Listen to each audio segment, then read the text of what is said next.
शिखर पांडे है और आज हम लोग फोटोसिंथेसिस की कुछ प्रोसेस के बारे में जानेंगे और फोटोसिंथेसिस की प्रक्रिया कैसे होती है सूर्य के प्रकाश में, ये जानने की कोशिश करेंगे।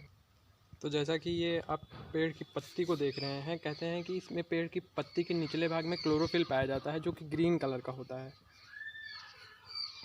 क्लोरोफिल पाया जाता है और इसी के द्वारा जब नीचे से पानी परासरण दाब के द्वारा ऑस्मोटिक प्रेशर के द्वारा जब नीचे से पानी और सूर्य के प्रकाश की उपस्थिति में क्लोरोफिल यानी हमारा जब ग्रीन कलर का ये जो पिगमेंट है इसमें क्लोरोफिल होता है, इसके सहायता से पौधे अपना भोजन बनाते हैं।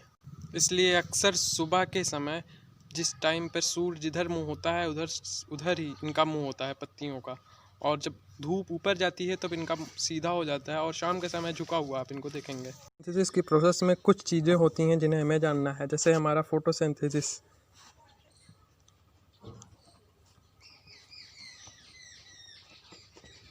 इसको आप बीच से तोड़ दीजिए। फोटो का मतलब हुआ लाइट, सिंथेसिस का मतलब हुआ टू मेक, यानी सूर्य की प्रकाश की स्थिति में मेक बनना, भोजन का प्रकाश की स्थिति में बनना। इस प्रोसेस के लिए ग्लूकोज का निर्माण होता है। देखिए कैसे होता है। तो हमारा 6CO2 प्लस H2O और सनलाइट, हमारा ग्लूकोज बनेगा C6H12O6। इसको हम संतुलित करने के लिए इधर उधर कहीं भी कोई भी संख्या जोड़ सकते हैं। संतुलन करना है जिसमें हमारा हाइड्रोजन, इसको वाटर बोलते हैं, हाइड्रोजन ऑक्साइड, और ये वाटर निकलेगा जो O2 होगा। जब इसको संतुलित करेंगे तो 6CO2 आएगा। ये हमारा ऑक्सीजन हो जाएगा।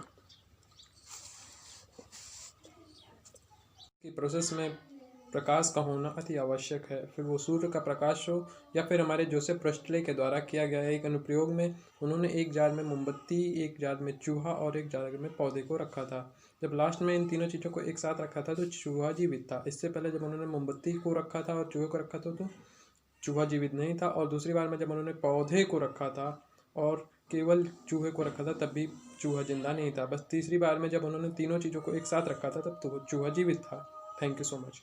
जोसेफ प्रेस्टले का ये एक्सपेरिमेंट पहले में आप देख सकते हैं, जैसे कि यहाँ पे ऑक्सीजन कुछ अमाउंट में थी, तब ये कैंडल की फ्लेम भी जल रही थी और माउस भी सरवाइव कर रहा था।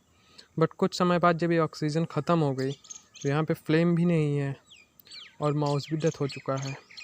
फिर तीसरे में आप देख सकते हैं यहाँ पे हमने मिंट का प्लांट लगा दिया है। मिंट का प्लांट होने की वजह से यहाँ पे फ्लेम भी है और माउस भी सरवाइव कर रहा है। इसको एक्सप्लेन किया गया है यहाँ पे कैसे ये हुआ।